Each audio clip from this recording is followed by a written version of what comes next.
Et si certaines des plus grandes douleurs de ta vie ne venaient pas de ce que tu as vécu, mais de ce que tu comprendras trop tard? Il existe des vérités simples, profondes, presque évidentes, mais que la plupart des gens ne réalisent qu'après avoir perdu du temps, de l'énergie, des relations, des opportunités et parfois même la paix de leur cœur. Des vérités qui étaient pourtant là, sous leurs yeux, silencieuses, constantes, mais ignorées au profit de la précipitation, des distractions et des illusions du monde. Combien de personnes vivent aujourd'hui avec ce sentiment étrange de retard intérieur? Ce moment où l'on regarde en arrière et où l'on se dit « si seulement j'avais su, si seulement j'avais compris plus tôt, si seulement j'avais fait autrement ». Mais la vie ne revient jamais en arrière, elle avance, sans pause, sans retour possible. Et c'est souvent dans ce mouvement irréversible que naissent les regrets les plus profonds. Aujourd'hui, nous allons explorer ensemble des leçons de vie que beaucoup regrettent d'avoir apprises trop tard. Des vérités qui ne sont pas seulement théoriques, mais profondément humaines. Des vérités qui touchent la foi, les priorités, les relations, le temps et le sens même de l'existence. Car au fond, la plupart des souffrances humaines ne viennent pas uniquement des épreuves elles-mêmes, mais de la manière dont nous les comprenons ou parfois de notre incapacité à les comprendre à temps. Il y a des personnes qui courent toute leur vie après ce qu'elles pensent être essentiel, pour découvrir un jour que ce n'était qu'un mirage. Et d'autres qui passent à côté de l'essentiel sans même s'en rendre compte, jusqu'au moment où le silence devient trop lourd. Le Coran nous rappelle une réalité profonde. Par le temps, l'homme est certes en perdition, sauf ceux qui croient, accomplissent de bonnes œuvres et s'encouragent dans la vérité et la patience. Si tu sens que ton cœur cherche des réponses, que quelque chose en toi refuse de rester dans la superficialité des jours, alors reste attentif. Abonne-toi maintenant à la chaîne Pouvoir d'Allah pour continuer ce chemin de transformation intérieure, où chaque message est une invitation à réveiller le cœur avant qu'il ne soit trop tard. Respire profondément, laisse tomber les distractions, ouvre ton cœur et écoute attentivement. L'une des plus grandes illusions humaines est la suivante: croire que nous avons encore beaucoup de temps. Nous vivons comme si demain était garanti, comme si la jeunesse allait durer, comme si les occasions pouvaient toujours être repoussées sans conséquence.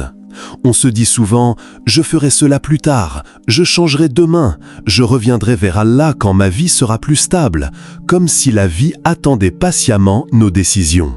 Puis, les années passent. Sans bruit, sans alarme, sans prévenir. Et un jour, en regardant en arrière, tu réalises que tout a bougé. Les personnes que tu aimais ont changé ou ne sont plus là. Les conversations d'autrefois sont devenues des souvenirs. Les rêves que tu reportais semblent plus lointains, presque irréels. Et les habitudes que tu pensais temporaires se sont installées profondément dans ton quotidien. Le Coran rappelle une vérité bouleversante et directe. Par le temps, l'homme est certes en perdition, sauf ceux qui croient, accomplissent de bonnes œuvres, s'encouragent à la vérité et s'encouragent à la patience. Ce verset ne laisse aucune place à l'illusion. Il ne parle pas d'un danger lointain, mais d'une réalité constante. Le temps consume tout, sauf ce qui est construit avec foi, vérité et patience. Il existe une histoire simple qui ressemble à la vie de beaucoup de gens. Un homme disait souvent « Je commencerai à prier quand j'aurai plus de temps, quand mon travail sera stable, quand ma vie sera plus calme. » Toujours un problème après l'autre. Toujours une urgence. Toujours une excuse. Le moment parfait n'est jamais arrivé. Et c'est là que beaucoup comprennent trop tard que le plus tard est souvent une illusion qui repousse ce qui est essentiel jusqu'à ce qu'il soit presque hors de portée. Question pour toi. Combien de décisions importantes repousses-tu encore en te disant que ce sera plus facile demain? Le temps ne prévient jamais avant de partir. Il ne ralentit pas. Il ne revient pas. Il avance, avec ou sans nous. Beaucoup de personnes passent des années entières à courir après des choses qui promettent le bonheur, mais qui, en réalité, ne donnent qu'une fatigue silencieuse. Plus d'argent, plus de reconnaissance, plus de validation, plus de possession, plus de distraction. Comme si le cœur humain pouvait enfin se remplir une fois la prochaine étape atteinte. Mais quelque chose reste inchangé. L'inquiétude est toujours là. Le vide intérieur ne disparaît pas. Et même lorsque tout semble aller bien à l'extérieur, il reste une agitation invisible à l'intérieur. Le Coran rappelle une vérité simple, mais profondément oubliée. C'est par le rappel d'Allah que les cœurs se tranquillisent. Ce verset ne parle pas d'un apaisement temporaire, ni d'un confort superficiel. Il parle d'un calme profond, enraciné, qui ne dépend pas des circonstances extérieures. Regarde autour de toi. Combien de personnes semblent avoir tout ce qu'il faut, mais dorment mal la nuit? Combien affichent une vie parfaite, mais vivent avec un esprit fatigué, constamment en mouvement, incapables de se reposer vraiment? Il existe une illusion silencieuse dans notre époque, croire que l'accumulation peut remplacer la paix. Mais la réalité est souvent différente. Plus on accumule sans sens, plus le cœur devient lourd. Une fois, un homme riche a été interrogé sur son rythme de travail. On lui a demandé pourquoi il continuait à chercher encore plus alors qu'il avait déjà largement de quoi vivre. Il a répondu « Pour me sentir en sécurité ». Puis une autre question lui a été posée. « Et quand te sentiras-tu enfin en sécurité ?» Il a souri, mais n'a pas répondu. Ce silence disait tout. Petite pause d'humour. Beaucoup de personnes cherchent la paix intérieure dans leur téléphone, mais c'est souvent lui qui leur vole leur paix, notification après notification, pensée après pensée, sans jamais laisser le cœur respirer. Et au milieu de tout cela, une question essentielle revient. Question pour toi, quand as-tu ressenti une vraie paix pour la dernière fois ? Était-ce dans une réussite, un achat, un moment de distraction ou dans un instant simple, sincère, de connexion avec Allah? Car la vérité est là, ce que le monde promet comme paix n'est souvent qu'une pause, mais ce que le rappel d'Allah apporte est une stabilité. L'un des regrets les plus fréquents dans la vie humaine ne concerne pas seulement les erreurs personnelles ou les choix financiers, mais les relations que l'on n'a pas su préserver à temps. Ce sont souvent les détails invisibles qui deviennent les blessures les plus profondes, les mots non dits qui restent coincés dans la gorge, les excuses jamais prononcées par orgueil ou par fierté, les messages laissés en vue, les moments importants repoussés encore et encore, comme si le temps était illimité. Nous vivons parfois avec une illusion dangereuse, celle que les personnes que nous aimons seront toujours là, disponibles, accessibles, présentes. Comme si les liens humains étaient garantis par défaut, comme si rien ne pouvait les fragiliser. Mais la vie ne fonctionne pas ainsi. Et un jour, sans prévenir, la réalité change de ton. Une chaise reste vide à table, un numéro ne répond plus, une voix familière devient un souvenir. Et tout ce que l'on croyait faire plus tard devient soudain impossible à réparer. À ce moment-là, les mots prennent un poids différent. Les souvenirs deviennent plus lourds, et le cœur comprend ce que la conscience avait ignoré. Certaines occasions ne reviennent pas. Le Coran nous rappelle une vérité profonde sur la nature humaine et les liens entre les personnes. Nous vous avons créés en peuple et en tribu afin que vous vous connaissiez. Ce verset ne parle pas seulement de diversité, il parle de connexion, de rencontre, de responsabilité émotionnelle et humaine. Il rappelle que les relations ne sont pas secondaires dans la vie, mais essentielles à son équilibre. Pourtant, dans le rythme rapide du quotidien, entre les obligations, les écrans, le travail et les distractions, beaucoup de relations se fragilisent non pas par conflit, mais par négligence. Il existe une histoire simple qui ressemble à tant d'histoires réelles. Un homme avait un père âgé. Chaque fois qu'il voulait l'appeler ou lui rendre visite, il disait « Je suis occupé aujourd'hui, je le ferai demain ». Les jours passaient, les semaines aussi, et chaque demain repoussait un moment qui aurait pu être simple, sincère, humain. Jusqu'au jour où il a voulu appeler, et cette fois, il n'y avait plus de réponse. Le silence n'était pas seulement dans le téléphone, il était dans le cœur. Et c'est souvent ainsi que la vie enseigne ses leçons les plus profondes, non pas dans les moments bruyants, mais dans les absences irréversibles. Alors, une question simple mais essentielle se pose à toi aujourd'hui. Qui, dans ta vie, mériterait un appel, un message ou un pardon, avant que le temps ne transforme cette possibilité en regret ? Beaucoup de personnes passent une grande partie de leur vie à fuir les difficultés, comme si l'absence de problème était la preuve d'une vie réussie. Dans cette logique, la facilité devient un objectif et l'épreuve devient une erreur à éviter à tout prix. Mais la réalité spirituelle est bien différente. Le Coran dit « Nous vous éprouverons certes par un peu de peur, de faim et de perte ». Ce verset ne laisse aucune ambiguïté. Il ne dit pas « si vous êtes éprouvés », mais « nous vous éprouverons ». Cela signifie que l'épreuve n'est pas une exception dans la vie, elle en fait partie. Pourtant, lorsqu'elle arrive, notre premier réflexe est souvent de la rejeter.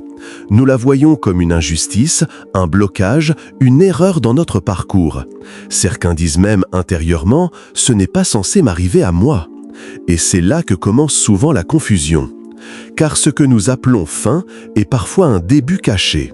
Ce que nous percevons comme une perte peut contenir une direction.